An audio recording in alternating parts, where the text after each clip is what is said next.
Você é um fracassado, Lucas. Um fracassado. As palavras de Isabela ecoaram no silêncio do nosso apartamento, cada sílaba um caco de vidro atirado contra o que restava do meu coração. Ela estava parada junto à porta com a bolsa de grife pendurada no ombro e uma expressão de desprezo que eu nunca tinha visto antes. Era uma máscara fria e dura, que substituíra o rosto da mulher que eu planejava passar o resto da minha vida. Eu não posso atrelar meu futuro a um homem que não tem futuro. Olhe para você. Perdeu o emprego, perdeu a ambição. O que você tem para me oferecer agora? Eu estava sentado no sofá, o mesmo sofá onde havíamos escolhido juntos, rindo sobre as cores e os tecidos. Agora, parecia um banco de réu. Eu não conseguia encontrar minha voz. A notícia da minha demissão da Inovatech Solutions, onde eu era engenheiro de software sênior, tinha apenas 48 horas. Eu ainda estava processando, tentando entender o que vinha a seguir, e a primeira pessoa a quem recorri em busca de conforto estava me apunhalando com o olhar. Eu vou conseguir outra coisa, Isa. É só uma fase, gaguejei. A voz fraca, patética até para os meus próprios ouvidos. Ela soltou uma risada curta e amarga. Outra coisa? Como o quê? Um emprego de nível júnior? Começar tudo de novo? Eu não tenho tempo para isso, Lucas. Eu tenho metas. Tenho uma vida que quero viver, e ela não inclui assistir você lamber suas feridas e se contentar com a mediocridade. Cada palavra era um golpe calculado. Ela pegou a mala de rodinhas que já estava convenientemente preparada ao lado da porta. Uma mala cara, que eu lhe dei no seu último aniversário. Estou indo para a casa da minha mãe. Meus advogados entrarão em contato com você sobre a divisão das coisas. E nem pense em me procurar. Ela abriu a porta, mas parou para um último golpe. Ah, e a propósito, ela disse, virando-se, com os olhos brilhando com uma crueldade que me gelou a alma. O anel está na mesa da cozinha. Pode vender para pagar o aluguel deste mês. É o máximo que um fracassado como você pode conseguir. E com isso, ela se foi. A porta se fechou com um clique final, um som que selou o fim de 8 anos de relacionamento, 5 deles como noivos. Fiquei ali, no silêncio ensurdecedor, o eco de fracassado ricocheteando nas paredes do meu crânio. Olhei para a mesa de centro, para a foto emoldurada de nós dois em uma praia na Tailândia, sorrindo, felizes, apaixonados. Ou assim eu pensava. Naquele momento, naquela sala cheia de memórias que agora pareciam mentiras, eu não sentia apenas a dor da perda. Sentia a queimação fria e profunda da injustiça. Ela não tinha ideia. Nenhuma ideia do que estava realmente acontecendo. E enquanto a dor ameaçava me consumir, uma pequena brasa de raiva começou a brilhar no escuro. Ela achava que tinha me deixado no fundo do poço. Mal sabia ela que tinha acabado de me dar a chave para sair dele. Para entender a profundidade da traição de Isabela, é preciso entender a vida que construímos juntos. Ou melhor, a vida que eu construí para nós. Conheci Isabela na faculdade. Eu era um nerd de computação, já fascinado por códigos e algoritmos, e ela era a estrela do curso de marketing, com um sorriso que podia vender qualquer coisa e uma ambição que rivalizava com a minha. Fui atraído por sua energia, sua confiança. Ela parecia ver algo em mim que nem eu mesmo via. Começamos a namorar e depois da formatura, minha carreira decolou. Fui contratado pela Inovatech, uma das maiores empresas de tecnologia de São Paulo, e rapidamente subi na hierarquia. Eu era bom no que fazia. Muito bom. Eu vivia e respirava programação. As longas noites no escritório, os fins de semana sacrificados em projetos urgentes, tudo valia a pena porque eu estava construindo um futuro para nós. E Isabela colhia os frutos. O primeiro apartamento, um lugar modesto, logo foi trocado por uma cobertura duplex no Itaim Bibi, com uma vista panorâmica da cidade. As férias em praias locais evoluíram para viagens internacionais. Paris, Roma, Tóquio.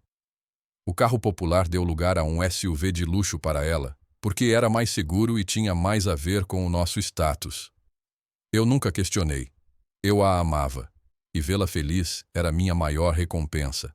Ela, por outro lado, teve uma trajetória de carreira mais fluida. Tentou abrir uma agência de marketing que faliu em 6 meses. Eu cobri as dívidas. Tentou ser uma influenciadora de estilo de vida, o que exigia um fluxo constante de roupas de grife, jantares em restaurantes estrelados e viagens exóticas.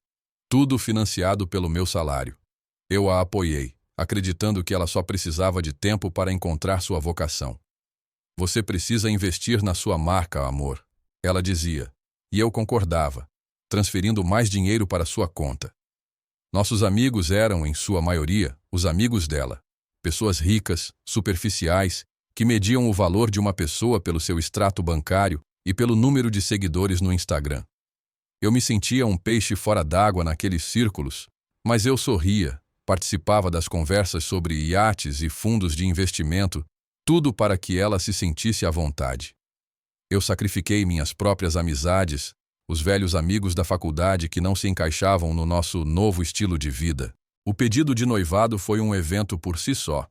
Ela planejou tudo. Um jantar surpresa em um castelo na França, com um fotógrafo profissional escondido para capturar o momento. O anel, um diamante de 3 quilates que custou o equivalente a 6 meses do meu salário, foi escolhido por ela. É um investimento no nosso futuro, querido, ela disse piscando. Eu estava cego, completamente cego pelo amor. Ou talvez pela ideia de amor que eu havia construído. Eu via seus defeitos, sua vaidade, seu materialismo crescente, mas os descartava como peculiaridades, parte do pacote. Eu acreditava que, no fundo, ela me amava pelo que eu era, não pelo que eu podia proporcionar. O gatilho para a minha queda foi uma mudança na liderança da Inovatec. Um novo CEO, um tubarão americano chamado David Miller, chegou com a missão de otimizar e reestruturar. O ambiente de trabalho, antes colaborativo e inovador, tornou-se tóxico. A pressão era insuportável, a criatividade foi substituída por metas impossíveis e uma cultura de medo. Eu odiava cada minuto. Meu trabalho, que antes era minha paixão, tornou-se minha prisão. Foi então que comecei a planejar minha saída. Mas não de forma imprudente. Durante quase 2 anos economizei cada centavo que pude secretamente. Criei uma conta de investimento separada, em um banco diferente, em nome de uma empresa de fachada que registrei. Comecei a trabalhar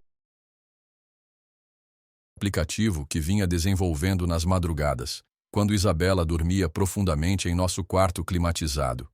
Era um aplicativo de finanças pessoais revolucionário, usando inteligência artificial para criar planos de investimento personalizados para pessoas comuns, não apenas para os milionários que os amigos de Isabela tanto admiravam. Eu sabia que tinha algo grande em mãos. Comecei a apresentar a ideia a investidores de risco, secretamente, em cafés discretos, longe dos olhos curiosos do nosso círculo social. A demissão da Inovatec não foi uma surpresa para mim. Na verdade, foi uma bênção disfarçada. Miller estava cortando os salários mais altos, e o meu era um deles. Mas em vez de me sentir derrotado, senti-me livre. Eles me ofereceram um pacote de rescisão generoso, que eu aceitei sem hesitar. Esse dinheiro, somado às minhas economias secretas, era o capital que eu precisava para lançar minha própria empresa.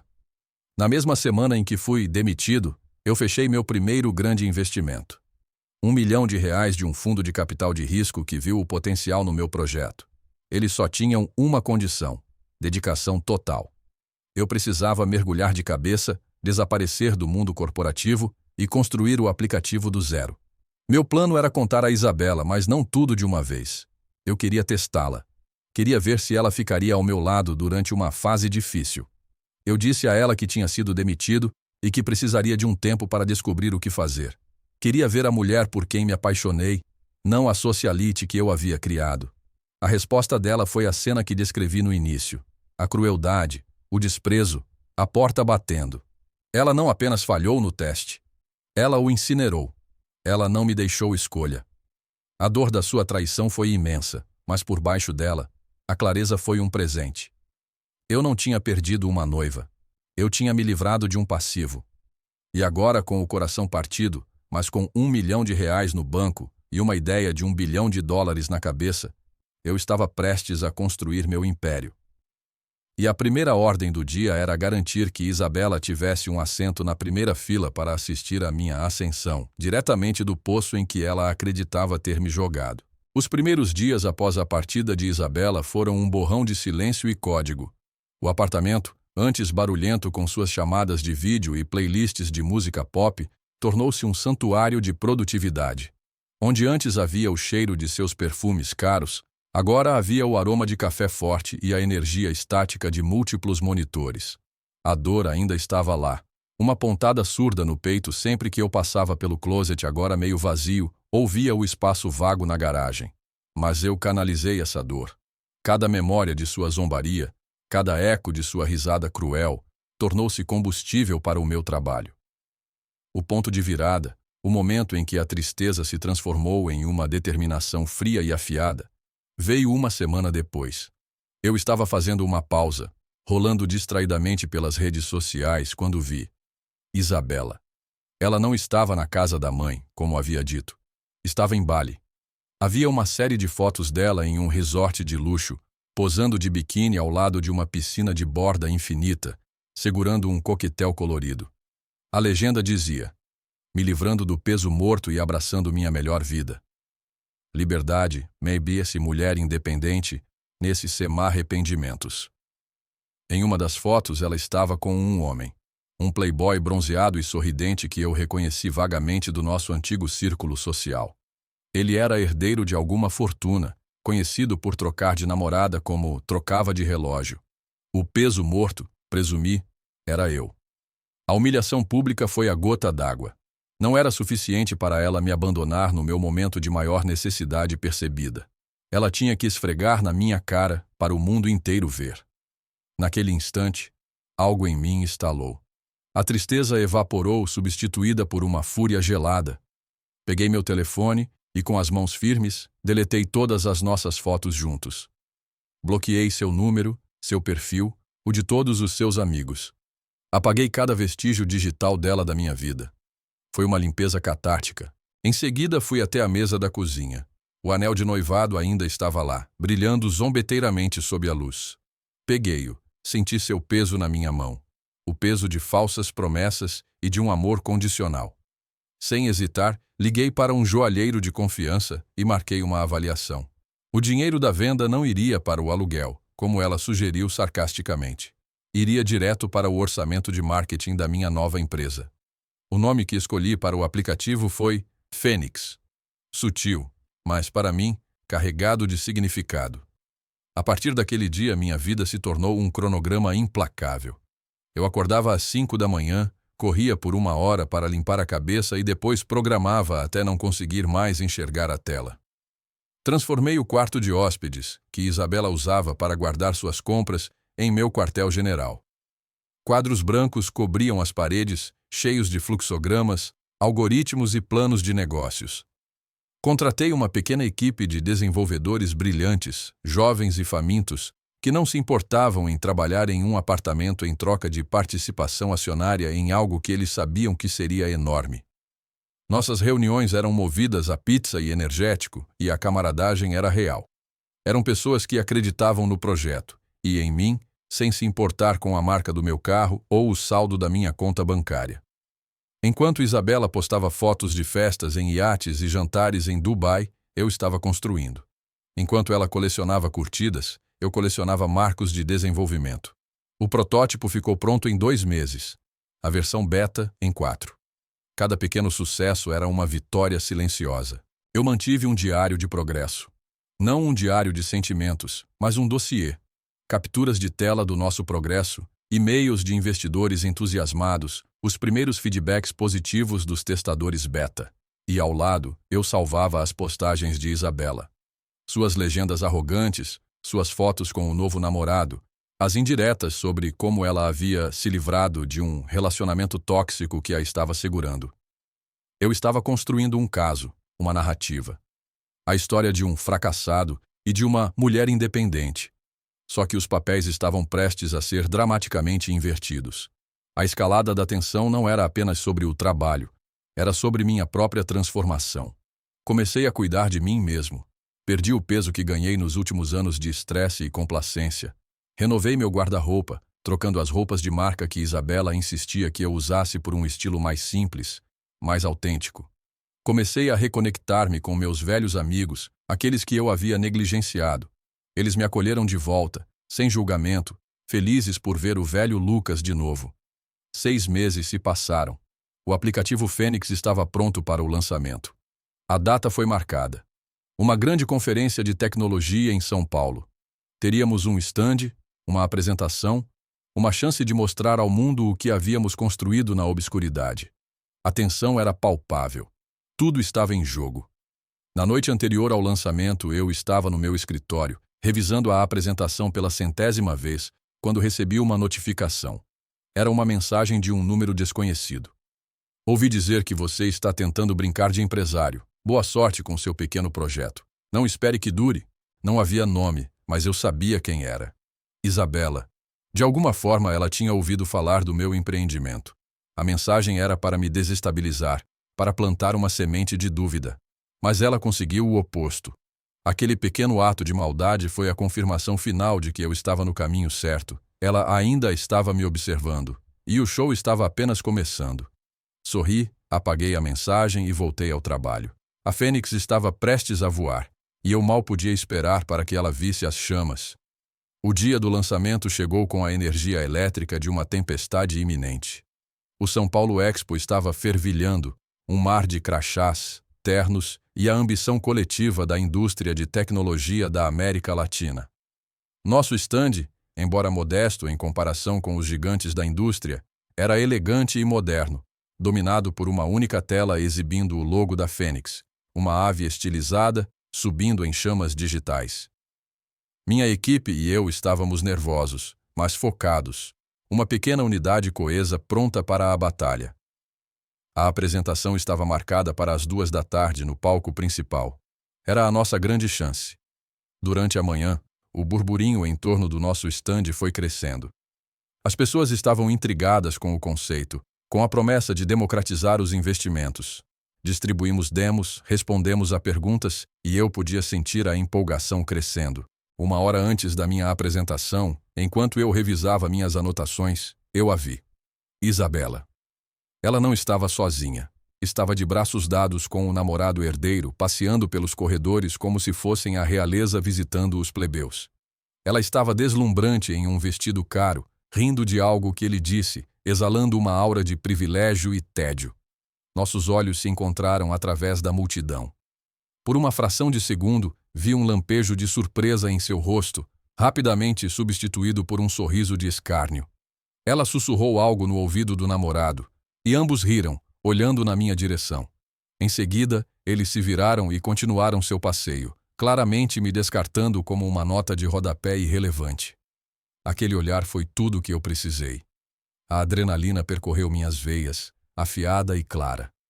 Não era mais apenas sobre o sucesso do aplicativo. Era sobre aquele momento. Quando subi ao palco, a plateia estava lotada. Investidores, jornalistas, desenvolvedores, todos os grandes nomes estavam lá. E para minha sombria satisfação, vi Isabela e seu acompanhante sentados na 3ª fila. Eles provavelmente vieram para testemunhar meu fracasso, para ter uma boa história para contar em seu próximo jantar de luxo.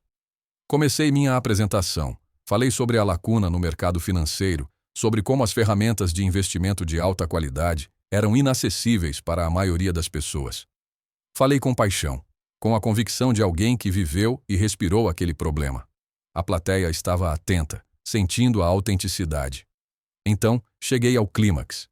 Muitos de vocês me conheceram na Inovatec, eu disse, minha voz ressoando pelo auditório. E alguns de vocês podem ter ouvido que eu fui demitido, que me tornei um fracassado. Eu fiz uma pausa, deixando a palavra pairar no ar, e meus olhos encontraram os de Isabela. Seu sorriso vacilou. A verdade, continuei, é que às vezes você precisa queimar até as cinzas para poder renascer. Atrás de mim, a tela mudou. Não era um slide com gráficos e números. Era uma captura de tela. A postagem de Isabela em Bali. Me livrando do peso morto e abraçando minha melhor vida. Um murmúrio percorreu a plateia. O rosto de Isabela ficou pálido. Há 6 meses, eu disse. a voz firme e controlada. Eu perdi meu emprego e minha noiva no mesmo fim de semana. Fui chamado de fracassado pela pessoa que eu mais confiava. Ela me disse que eu não tinha nada a oferecer. A tela mudou novamente. Uma foto do meu quadro branco coberto de equações complexas. Depois uma foto da minha equipe, exausta, mas sorrindo, em meio a caixas de pizza às 3 da manhã. Ela estava errada. Eu tinha uma ideia. Eu tinha determinação. E eu tinha um pacote de rescisão generoso e R$ 1 milhão em investimentos que eu havia garantido secretamente na semana anterior à minha demissão. O choque na sala era palpável. Os jornalistas estavam digitando furiosamente. Vi o namorado de Isabela se inclinar e sussurrar algo para ela, mas ela não se moveu, seu rosto uma máscara de horror congelado. Enquanto alguns estavam abraçando sua melhor vida em resorts de 5 estrelas, eu disse com um toque de ironia, nós estávamos construindo, e hoje tenho o orgulho de apresentar a vocês o resultado desse trabalho. Com um clique, a demonstração ao vivo do aplicativo Fênix preencheu a tela. Mostrei sua interface intuitiva, seu poderoso motor de IA, sua simplicidade revolucionária. A plateia explodiu em aplausos. Quando as luzes se acenderam, eu estava cercado. Investidores querendo apertar minha mão, jornalistas gritando perguntas. Em meio ao caos, vi Isabela. Ela estava de pé, o namorado puxando seu braço, tentando levá-la embora. Seus olhos, cheios de uma mistura de fúria e pânico, estavam fixos em mim. Ela não parecia uma mulher independente e poderosa. Parecia uma jogadora que apostou tudo na carta errada e acabara de ver o dealer virar a mesa. Eu não sorri para ela, não fiz nenhum gesto, apenas mantive seu olhar por um longo momento. A justiça não foi o aplauso da multidão ou os contratos que seriam assinados. A justiça foi aquele olhar. O momento em que ela percebeu que o fracassado que ela descartou era o arquiteto de seu próprio arrependimento monumental. Ela não tinha me quebrado, ela tinha me libertado, e eu tinha usado essa liberdade para construir um futuro que ela nunca poderia sequer sonhar em fazer parte. O show tinha acabado, e ela era a única que não estava aplaudindo. As consequências daquela apresentação foram um tsunami. A Fênix não foi apenas um sucesso, tornou-se um fenômeno. Antes mesmo do final da conferência, recebemos mais 2 rodadas de financiamento, avaliando a empresa em centenas de milhões de reais. Meu rosto estava em todas as principais publicações de negócios e tecnologia. A história do engenheiro demitido que deu a volta por cima era irresistível, e a pequena dose de drama pessoal que eu revelei a tornou lendária. Eu me tornei, da noite para o dia, a nova estrela do cenário tecnológico brasileiro. Mudei a Fênix do meu apartamento para um escritório moderno e elegante no coração do Distrito Financeiro de São Paulo. Minha equipe cresceu, mas mantive a mesma cultura de trabalho duro e respeito mútuo. O sucesso não me mudou, apenas amplificou quem eu já era. E Isabela? Sua queda foi tão espetacular quanto a minha ascensão. A humilhação pública foi devastadora para sua imagem cuidadosamente construída. A história se espalhou como fogo em seu círculo social. A mulher independente que se livrou do peso morto foi rebatizada como a alpinista social interesseira que cometeu o maior erro de cálculo de sua vida. Seu namorado herdeiro, avesso a escândalos e drama, a dispensou em questão de semanas. Seus amigos se distanciaram. As portas que antes se abriam para ela agora estavam firmemente fechadas. Eu não precisei fazer mais nada. A sociedade que ela tanto valorizava a devorou viva. Ocasionalmente, eu ouvia notícias dela através de conhecidos. Ela teve que se mudar da cobertura do namorado, vendeu algumas de suas bolsas de grife para manter as aparências e, eventualmente, conseguiu um emprego de verdade em uma agência de relações públicas, ironicamente, gerenciando crises para outras pessoas. Cerca de 1 ano após o lançamento, eu estava em um evento de caridade, um daqueles bailes de gala para os quais eu agora era rotineiramente convidado. Eu estava conversando com um grupo de empresários quando senti um toque no meu braço. Virei-me e lá estava ela. Isabela. Ela parecia diminuída. O brilho arrogante em seus olhos havia sido substituído por uma sombra de cansaço. O vestido que ela usava era elegante, mas não tinha o mesmo luxo ostensivo de antes. Lucas, ela disse, a voz baixa, quase um sussurro. Podemos conversar por um momento? Eu a desculpei do grupo e a segui para um canto mais silencioso. Eu só queria me desculpar. Ela começou sem me olhar nos olhos. Eu fui horrível com você. Eu não sabia. Eu cometi um erro terrível. Eu a escutei em silêncio. Não havia triunfo em vê-la assim. Apenas uma tristeza distante pela pessoa que ela poderia ter sido. Pela pessoa que eu pensei que ela era. Eu sinto sua falta. Ela continuou, as lágrimas começando a brotar em seus olhos. Eu vejo o que você se tornou, o que construiu. Eu estava com medo, insegura. Eu sei que não há desculpa, mas eu espero que um dia você possa me perdoar. Talvez possamos tentar de novo? A pergunta ficou suspensa no ar entre nós. A antiga versão de mim, o Lucas que a amava incondicionalmente, poderia ter vacilado. Mas aquele Lucas estava morto e enterrado. Isabela, eu disse, minha voz calma e firme. Eu não te odeio. Na verdade, de uma forma estranha, sou grato. Você me deu a clareza que eu precisava para me tornar o homem que sou hoje. Mas perdoar não significa esquecer. E definitivamente não significa voltar atrás. Eu olhei para ela, finalmente. Você não me amava, Isa. Você amava o que eu podia te dar. E quando você pensou que eu não podia mais dar nada, você me jogou fora. O homem que você quer de volta agora é o mesmo fracassado que você abandonou. A única coisa que mudou foi o meu saldo bancário. E se é isso que importa para você, então você não aprendeu nada. Ela começou a chorar.